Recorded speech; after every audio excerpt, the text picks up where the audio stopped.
কেউ যদি জীবনে খুব বেশি সফল হতে চায়, খুব বড় ব্যবসায়ী হতে চায়, খুব বড় আলেম হতে চায়, খুব বড় ডাক্তার হতে চায়, তাহলে আল্লাহ রাসূল যেমন খুব মহান নবী, মাকাম মাহমুদ, অনেক বড় কিতাব কোরআন, শেষ নবীর দায়িত্ব, সর্বশ্রেষ্ঠ নবীর দায়িত্ব, এত মহান জায়গা অর্জন করার জন্য, এত বড় দায়িত্ব অর্জন করার জন্য যেমন আল্লাহ তার রাসূলকে বলেছে আপনাকে রাতের সালাত আদায় করতে হবে, না হলে এই দায়িত্ব, এই সফলতা আপনি অর্জন করতে পারবেন না। ঠিক প্রত্যেক মানুষের ক্ষেত্রেও মানুষ যদি নিজ নিজ জীবনে বড় সফলতা অর্জন করতে চায়, খুব বড় পর্যায়ে পৌঁছতে চায়, তাহলে রাতের সালাতের বিকল্প নাই। রাতের সালাত আপনাকে অনেক দূর এগিয়ে নিয়ে যাবে। এই দিনের মধ্যে কোনো কল্যাণ নাই, সকল কল্যাণ নিহিত আছে সকালে, সকল কল্যাণ, সকল বরকত নিহিত আছে সকালে। আল্লাহ রাসূল বলতেছেন, ইন্নাল্লাহা জাআলা লিহাদিহিল উম্মাতাল বারাকাতা ফি বুকুরিহা, আল্লাহ আমার উম্মতের জন্য বরকত রেখেছেন সকালে, আল্লাহ আমার উম্মতের জন্য বরকত রেখেছেন সকালে।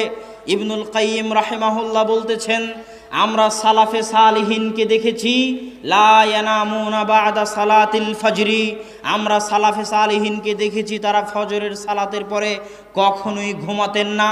হাত্তা ফিস সিদ্দাহ ওয়া ফিস সাফার, যদিও তারা কঠিন অবস্থার মধ্যে থাকেন না কেন, কঠিন সফরে থাকেন না কেন, সফরে থাকলেও রাত জেগে কাজ করলেও তাদেরকে আমি ফজরের পরে ঘুমাতে দেখিনি। ইয়ান্তাযিরুনা ইলা তুলুইশ শামস, সালাফে সালিহিনকে দেখেছি যদি তাদেরকে ঘুমাতেই হয় রাত্রি জাগরণের কারণে, রাতে কঠিন ও কঠোর পরিশ্রম করার কারণে, তাহলে তারা সূর্য ওঠা পর্যন্ত অপেক্ষা করতেন, সূর্য উঠে যাওয়ার পর ঘুমাতে যেতেন, সূর্য উঠে যাওয়ার পর ঘুমাতে যেতেন। ফজরের পর থেকে নিয়ে সূর্য ওঠা পর্যন্ত এই সময়ে যতই কষ্ট হোক না কেন, ইবনুল কাইয়িম বলতেছেন আমি সালাফে সালিহিনকে ঘুমাতে দেখিনি। কেন? ইন্নাল আরজাক ওয়াল বারাকাহ তানজিলু মিনাস সামা, মানুষের রুজি রুটি বরকত আল্লাহর পক্ষ থেকে সকালবেলা অবতীর্ণ হয়, আল্লাহর পক্ষ থেকে সকালবেলা অবতীর্ণ হয়। এই জন্য আল্লাহ সুবহানাহু ওয়া তাআলা পবিত্র কোরআনে সকালের যত নাম রেখেছেন, ওয়াল ফাজর, ফাজর শব্দের অর্থ হচ্ছে জাহারা, ফুটে ওঠা, প্রকাশিত হওয়া। আল্লাহ সুবহানাহু ওয়া তাআলা পবিত্র কোরআনে সকালের নাম দিয়েছেন ওয়াস সুবহি ইযা আসফার, সুবহ আরবিতে বলা হয় সাবহা ওয়াজহুহু, যখন কোনো বাচ্চার চেহারা সুন্দর হয় তখন তাকে বলা হয় সাবহা ওয়াজহুহু, তার চেহারা আলোকিত হয়ে উঠেছে, সেটার নাম আল্লাহ ফজরের নাম, সকালের নাম দিয়েছেন ওয়াস সুবহ।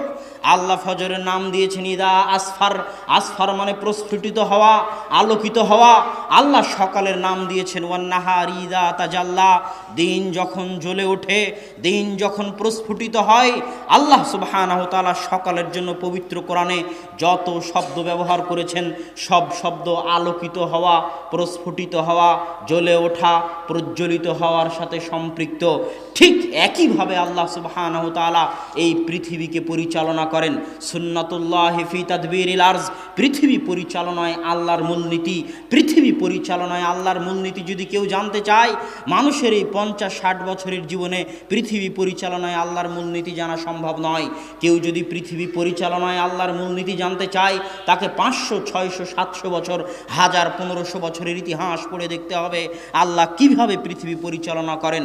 তবে ফজরের ক্ষেত্রে, সকালের ক্ষেত্রে পৃথিবী পরিচালনায় আল্লাহর মূলনীতি হচ্ছে আল্লাহ সকল সৃষ্টিজীবকে এইভাবে সাজিয়েছেন।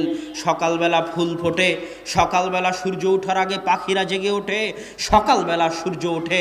আল্লাহ পৃথিবী এইভাবে সাজিয়েছেন। আল্লাহ যখন ফেরেশতাদের দায়িত্ব বন্টন করে দিয়েছেন, তখন ফেরেশতাদের দায়িত্ব বন্টনের যে পালা বদল হয় সেটাও ফজরের সময় হয়। এটা হচ্ছে পৃথিবী পরিচালনায় আল্লাহর মূলনীতি। পৃথিবী পরিচালনায় আল্লাহর মূলনীতি সামনে রাখলে এবং ফজরের জন্য আল্লাহ কোরআনে যত শব্দ ব্যবহার করেছেন সেগুলোকে সামনে রাখলে এ কথা স্পষ্ট, কেউ যদি তার জীবনকে আলোকিত করতে চায়, কেউ যদি তার জীবনকে প্রস্ফুটিত করতে যায়, কেউ যদি তার জীবনকে সফল করতে চায়, সে কৃষক হোক, ডাক্তার হোক, ইঞ্জিনিয়ার হোক, ছাত্র হোক, ব্যবসায়ী হোক, তাকে সকালকে কাজে লাগাতে হবে।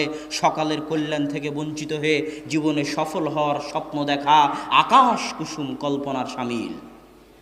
সম্মানিত উপস্থিতি, সকালে এত বরকত, সকালে এত বরকত, সকালে এত বরকত যে কেউ যদি চাক্ষুষ সকালের বরকত দেখতে চায় তাহলে তাকে হেফজখানায় যেতে হবে, কোরআন হেফজ করতে হবে।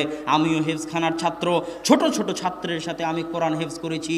সব হেফজখানায় ফজরের আগে বাচ্চাদের উঠিয়ে দেওয়া হয়, কেননা ওয়াল্লাহে আল্লাহর কসম, ওয়াল্লাহে আল্লাহর কসম, ওয়াল্লাহে আল্লাহর কসম, ফজরের সময় যত কোরআন মুখস্থ হয় সারা দিনের আর কোনো সময়ে অত কোরআন মুখস্থ হয় না।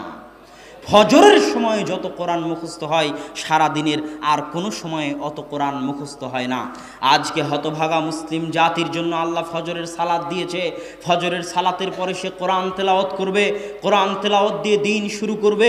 এর চেয়ে কল্যাণকর, এর চেয়ে সুন্দর দিন, এর চেয়ে ভালো দিন, এর চেয়ে উত্তম দিন পৃথিবীতে আর কোনো কিছু হতে পারে না। যেই দিন আল্লাহর বাণী দিয়ে শুরু হয় না ওই দিনের কোনো মূল্য নাই, কেননা আল্লাহ সকল বরকত আসে আল্লাহর পক্ষ থেকে। আর কোরআন হচ্ছে আল্লাহর বাণী, যেখানে কোরআন পড়া হবে ওখানে বরকত হবে, যে কোরআন পড়বে তার জীবনে বরকত হবে। অতএব সুন্দর দিন কেউ যদি টাইম ম্যানেজমেন্ট করতে চায়, সময়ে বরকত পেতে চায়, তাকে ফজরের সালাত আদায় করতে হবে। ফজরের সালাতের পর ঘুমানো যাবে না, কোরআন পড়ার মাধ্যমে দিন শুরু করতে হবে। আপনি দোকানদার হন, ব্যবসায়ী হন, কৃষক হন, শ্রমিক হন, ইঞ্জিনিয়ার হন, ডাক্তার হন, আপনার জীবন বরকত দিয়ে ভরে যাবে। কথা আমার নয়, আল্লাহ রাসূলের। সাহাবী সাখর আল গামিদি বলতেছে, আমি হাদিস শোনার পর, আল্লাহ রাসূলের এই হাদিস শোনার পর যে সকালে বরকত রয়েছে, আমার ব্যবসায়িক কার্যক্রম আমি সকালে শুরু করতাম ফজরের সালাতের পর কোরআন তেলাওয়াত করার মাধ্যমে। না ঘুমিয়ে আমি আমার ব্যবসায়িক কার্যক্রম শুরু করতাম। অল্প দিনের মধ্যে আমি দেখি আমার ব্যবসায় উত্তরোত্তর উন্নতি আর উন্নতি, উন্নতি আর উন্নতি। আমার ব্যবসায় আমি কোনো লস এবং লোকসান খুঁজে পাইনি। আর এখনকার যুগে ইহুদি খ্রিস্টানদের উদাহরণ না দিলে মুসলমানদের মন শান্ত হয় না। এই জন্যই তো মুসলমানেরা কোরআন পড়ার পরও বিজ্ঞানের সাথে মিলাতে চায়। আর আমি কোরআনকে বিজ্ঞানের সাথে মিলানোর খুব বিরোধী। ওই যে যখন আবু বকর রাদিয়াল্লাহু তাআলা আনহু মেরাজে বিশ্বাস করেছিল, তখন আবু বকর কি মেরাজকে বিজ্ঞানের সাথে মিলিয়েছিলেন? কথা বলেন, বিজ্ঞানের সাথে মিলিয়েছিলেন? আবু বকর বলেছিলেন, যদি মুহাম্মদ বলে থাকে মেরাজে গেছেন সাল্লাল্লাহু আলাইহি ওয়াসাল্লাম, সামি'না ওয়া আমান্না, আমি আবু বকর সাথে সাথে ঈমান আনলাম, কেননা মুহাম্মদ মিথ্যা বলতে পারে না। এর নাম কোরআন এবং হাদিস। কোরআন এবং হাদিসে যা আছে সেটাই সত্য। বিজ্ঞান মিথ্যা হয়ে যেতে পারে। কোরআন এবং হাদিসের যদি আজ বিজ্ঞান বিরোধিতা করে তাহলে সেটা মিথ্যা। 10 দিন 15 দিন পরে হয়তো বিজ্ঞান কোরআন এবং হাদিসের পক্ষেই কথা বলবে। তবুও যেহেতু মানুষের মন টানে না, সেহেতু আমি বলতেছি, একজন খ্রিস্টান লেখক একটা বই লিখেছে, মিরাকেল মর্নিং, সকালের জাদু। তিনি বলতেছে, মানুষ যদি দুনিয়াতে জাদু দেখতে চায়, বাজার ঘাটে জাদু দেখে মানুষ বাস্তব কোনোদিন জাদু দেখতে পাবে না। কিন্তু মানুষ যদি বাস্তবে জাদু দেখতে চায় তাহলে তাকে সকালকে কাজে লাগাতে হবে। পৃথিবীতে বাস্তব জাদু সকালে আছে, পৃথিবীতে বাস্তব জাদু সকালে আছে, পৃথিবীতে বাস্তব জাদু সকালে আছে। ফজরের পর কোরআন তেলাওয়াত দিয়ে কাজ শুরু করলে সকাল 10টার মধ্যে কাজ শেষ হয়ে যাবে। কাজ আর বাকি থাকবে না, করার মতো কোনো কাজ খুঁজে পাবেন না। এর নাম সকালের বরকত। তিনি ওই বইয়ের মধ্যে লিখেছেন, পৃথিবীতে বর্তমান যত ব্যবসায়ী আছে যারা বড় ধরনের ব্যবসা করে, বিল গেটস হোক আর মুকেশ আম্বানি হোক আর ফেসবুকের প্রতিষ্ঠাতা হোক, আপনারা গুগলে গিয়ে তাদের নাম লিখে সার্চ দিবেন যে কখন তারা ঘুম থেকে উঠে। আপনি আশ্চর্য হলেও দেখবেন, আপনারা মুসলমান হয়ে, আমি আপনি মুসলমান হয়ে ফজরের পরে আলিশান ঘুম দেই, আমি আপনি মুসলমান হয়ে ফজরের জামাত কাজা করে সৌদি আরবের মাটিতে পর্যন্ত সকাল 10টার আগে সকাল শুরু হয় না। মুসলমান হওয়ার পরেও সবাই ঘুমিয়ে থাকে, 90% মুসলমান ঘুমিয়ে থাকে। অথচ এই খ্রিস্টানদের নাম আপনি গুগলে সার্চ দিয়ে দেখিয়েন তাদের সকাল কখন শুরু হয়। মুসলমানদের যখন ফজরের সালাতের সময় তখন তাদের সকাল শুরু হয়, কেননা তারা জানে সকল সফলতার চাবিকাঠি, সকল সফলতার মৌলিক উৎস হচ্ছে সকাল, সকল সফলতার চাবিকাঠি হচ্ছে ফজর, সকল সফলতার চাবিকাঠি হচ্ছে ফজর। এই জন্য আল্লাহ বলেছেন, ফাইদা কুজিয়াতিস সালাত ফান্তাশিরু ফিল আরজ, দুনিয়ার মানুষ যখন ফজরের সালাত শেষ হয়ে যায় তোমরা আল্লাহর জমিনে ছড়িয়ে পড়ো। আবতাগু মিন ফাজলিল্লাহ, আল্লাহর জমিনে ছড়িয়ে পড়ে আল্লাহর দয়া, আল্লাহর রহমত, আল্লাহর রিজিক অনুসন্ধান করো। কেননা ফজরের পরে আল্লাহ সুবহানাহু তাআলার রিজিক, আল্লাহ সুবহানাহু তাআলার দয়া পৃথিবীতে অবতীর্ণ হয়। অতএব সময়কে যদি কেউ কাজে লাগাতে চায় তাহলে তাকে 5 ওয়াক্ত সালাত, বিশেষ করে ফজরের সালাত আদায় করতে হবে। যে 5 ওয়াক্ত সালাত নিয়মিত আদায় করে না, তার জীবনটা হচ্ছে অনিয়ন্ত্রিত, তার জীবনের কোনো রুটিন থাকে না। আর যদি 5 ওয়াক্ত সালাত আদায় করেন, আপনার জীবন, আপনার দিন একটা ট্রাক, একটা লাইনের উপর থাকবে। ফজরের সালাত দিয়ে দিন শুরু হবে, ফজর থেকে জোহর বিশাল সময়, এই সময়ের মধ্যে অনেক কিছু করতে পারবেন। জোহর থেকে আসর পর্যন্ত বিশ্রাম নেবেন, এইভাবেই আল্লাহ সালাতগুলো সাজিয়ে দিয়েছে। আসর থেকে আবার নতুনভাবে কাজ করার উদ্যম তৈরি হবে। আসর থেকে মাগরিব পর্যন্ত কাজ করবেন, মাগরিব থেকে এশা পর্যন্ত কাজ করবেন, এশার পরে এশার সালাত দিয়ে দিন শেষ করবেন, তারপরে ঘুমাতে যাবেন। এই যে আমি যদি শুধু সালাত ঠিক মতো আদায় করি, আমার সারা দিন নিয়ন্ত্রণ হয়ে যাবে। টাইম ম্যানেজমেন্টের জন্য সালাতের চাইতে বড় মাধ্যম পৃথিবীতে আর নাই। যারা জীবনে সফল হতে চায় তারা সালাত আদায়ের মাধ্যমে নিজেদের সময়কে কাজে লাগাক, তারা সফল হবেই হবে ইনশাআল্লাহ। সম্মানিত উপস্থিতি, সময়ে বরকত কিভাবে হবে? আজকে সময়ে বরকত নাই, এটা কি বুঝতে পারেন? এখনকার যুগে সময়ে বরকত নাই, এটা কি বুঝতে পারেন? সময়, মাস, দিন দ্রুত পার হয়ে যাচ্ছে, কারো সময়ে বরকত নাই। একদিন, এক সপ্তাহ, এক বছর কোনো কাজ ছাড়াই, আপনি একটু ভাবেন তো গত এক বছর আপনি কি কাজ করেছেন যা দেশ জাতি এবং ইসলামের উপকার দিবে? গতকাল আপনি সারাদিন কি এমন কাজ করেছেন যা দেশ জাতি এবং ইসলামের, আপনার নিজের জন্য মৃত্যুর পর উপকার দিবে? কোনো কাজ খুঁজে পাবেন না। এইভাবেই দিন পার হয়ে যাচ্ছে সবার, সব মানুষের।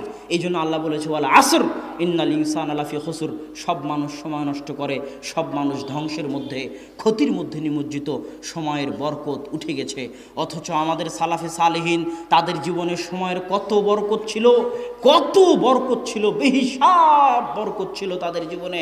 স্বয়ং আল্লাহ রাসূল মাত্র 23 বছরের জীবনে সারা পৃথিবীতে বিপ্লব তৈরি করেছেন, আর আমরা 30-40 বছরও কিছু করতে পারি না।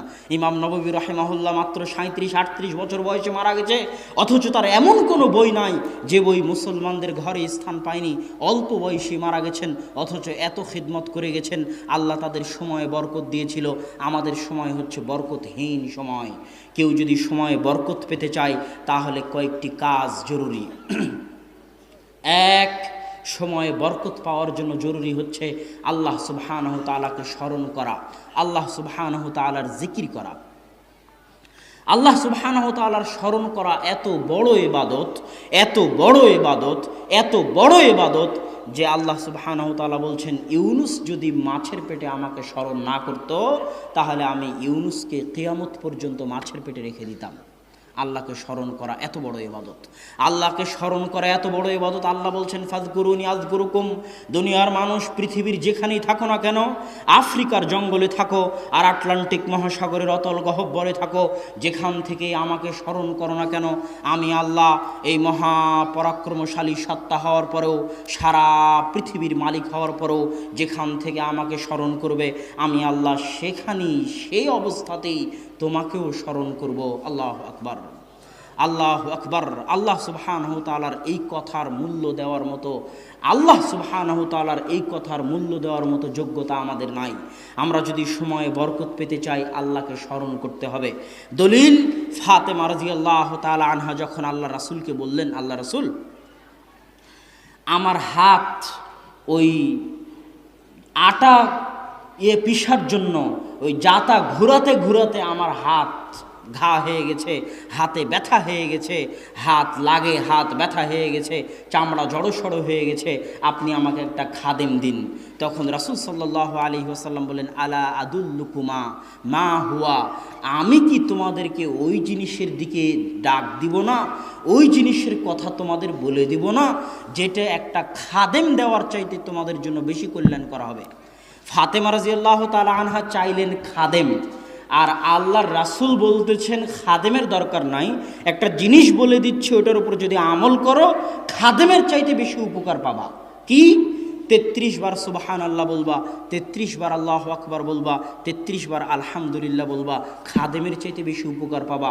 মানুষ এই হাদিস শোনার পরে মনে করে এটা শুধু আধ্যাত্মিক ব্যাপার, এটার সাথে দুনিয়ার কোনো সম্পর্ক নাই, অথচ এটা অবাস্তব। আল্লাহ রাসূলের কাছে চাওয়া হচ্ছে খাদেম, কাজের লোক চাওয়া হচ্ছে, আর আল্লাহ রাসূল শিখিয়ে দিচ্ছেন কি? কথা বলেন না কেন? আল্লাহ রাসূল কি শিখিয়ে দিচ্ছে? জিকির শিখিয়ে দিচ্ছে। এটা অবাস্তব কিছু নয়, এটা বাস্তব। যে যদি ফাতেমা জিকির করে তাহলে ফাতেমা তার অভ্যন্তরে এমন শক্তির অনুভব করবে, তার সময়ে এমন বরকত পাবে, তার শরীরে এমন শক্তির অনুভব করবে যে খাদেমের আর প্রয়োজন হবে না, খাদেমের চাইতেও বেশি সে কাজ করতে পারবে শুধু জিকিরের মাধ্যমে। আল্লাহু আকবার। অথচ মানুষ এই হাদিসটা সঠিকভাবে বুঝতে চায় না। এই জন্য ইবনে তাইমিয়া রাহিমাহুল্লাহ, ইবনুল কাইয়িম বলতেছেন, ইবনে তাইমিয়া রাহিমাহুল্লাহ ফজরের পর থেকে নিয়ে 8টা 9টা 10টা পর্যন্ত আল্লাহ সুবহানাহু ওয়া তাআলার জিকির করতেন একা একা। তো একদিন অনেক দেরি হয়ে গেছে, তখন ইবনুল কাইয়িম বললেন, আপনি সকালের নাস্তা করবেন না?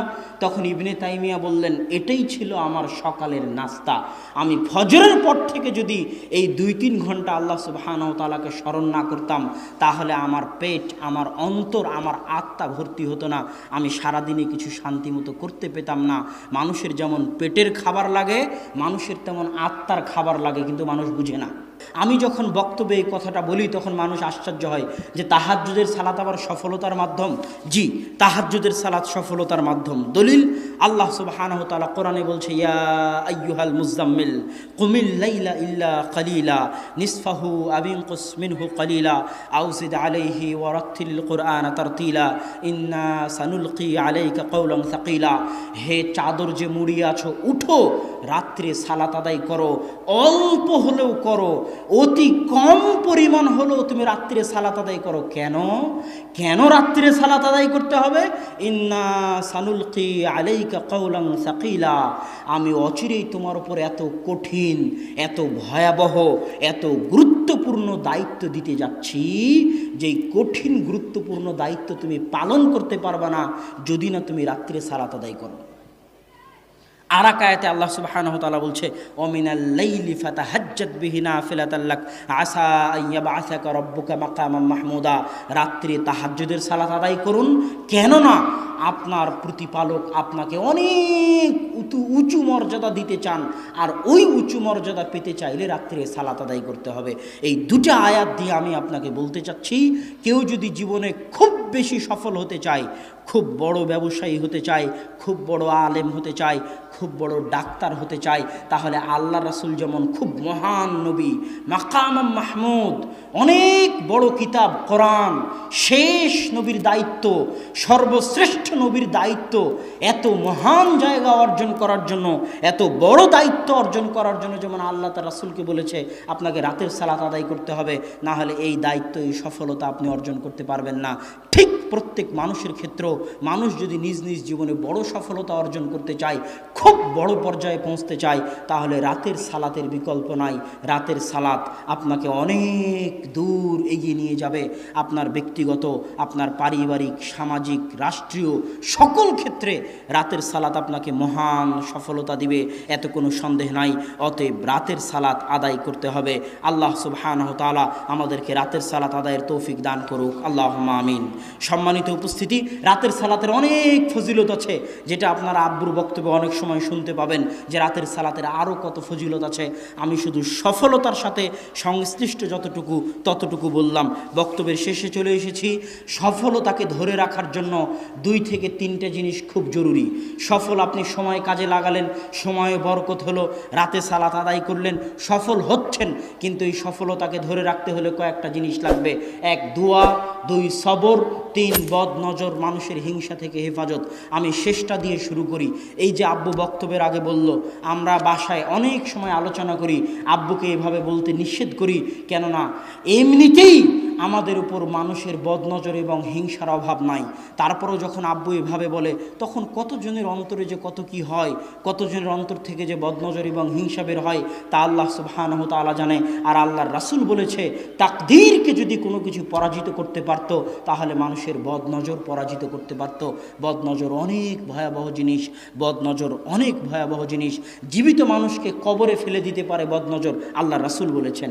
জীবিত মানুষকে মৃত বানিয়ে দিতে পারে বদনজর, আল্লাহর রাসূল বলেছেন। বদনজর অনেক ভয়াবহ জিনিস।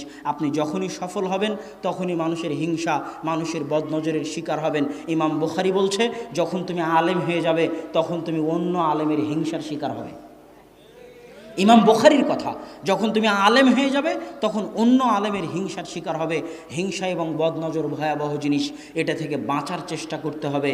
সকাল এবং সন্ধ্যার দোয়াগুলো মুখস্থ করে নাস ফালাক ইখলাস পড়ার মাধ্যমে, নিজেকে ফু দেওয়ার মাধ্যমে, বিসমিল্লাহি লা ইয়াযুররু মা ইসমিহি শাইউন ফিল আরদি ওয়ালা ফিস সামা ওয়া হুয়াস সামিউল বাসীর, এটা 3 বার পড়ার মাধ্যমে, আউযু বিকালিমাতিল্লাহি তাম্মাহ মিন কুল্লি শাইতানিন ওয়া হাম্মাহ ওয়া মিন কুল্লি আইনিন লাম্মাহ, এই দোয়া পড়ার মাধ্যমে, এগুলোর মাধ্যমে নিজেকে বদনজর থেকে হেফাজত করার চেষ্টা করতে হবে। ছোট ছোট বাচ্চাকে ফু দিতে হবে এই দোয়াগুলো পড়ে, যেন তারা মানুষের বদনজর থেকে হেফাজতে থাকে।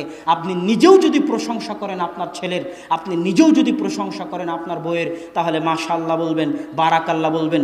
সৌদি আরবে যদি কোনো সৌদি ছেলের প্রশংসা করেন আর যদি বারাকাল্লাহ মাশাআল্লাহ না বলেন, তাহলে আপনার হাত পা ধরে মাশাআল্লাহ বারাকাল্লাহ বলিয়ে নিবে। কেননা শুধু প্রশংসা বদনজর হতে পারে, দোয়াবিহীন প্রশংসা বদনজর হতে পারে, দোয়াবিহীন প্রশংসা বদনজর হতে পারে। এই জন্য যেই আপনার প্রশংসা করুক না কেন, তার মুখ থেকে দোয়া বের করিয়ে নেবেন, যে বারাকাল্লাহ বলে যাও, মাশাআল্লাহ বলে যাও, লা হাওলা ওয়ালা কুওয়াতা ইল্লা বিল্লাহ বলে যাও। যেই প্রশংসা করবে তার মুখ থেকে দোয়া বের করে নিতে হবে। আর আপনি নিজেও যখন প্রশংসা করবেন তখনও দোয়া করতে হবে, কেননা দোয়া ছাড়া প্রশংসা বদনজর। আল্লাহ যে কোনো সফলতা ধ্বংস হয়ে যেতে পারে বদনজর দিয়ে। আল্লাহ সুবহানাহু ওয়া তাআলা আমাদেরকে মানুষের বদনজর এবং হিংসা থেকে হেফাজতে রাখার তৌফিক দান করুক। আল্লাহুম্মা আমিন।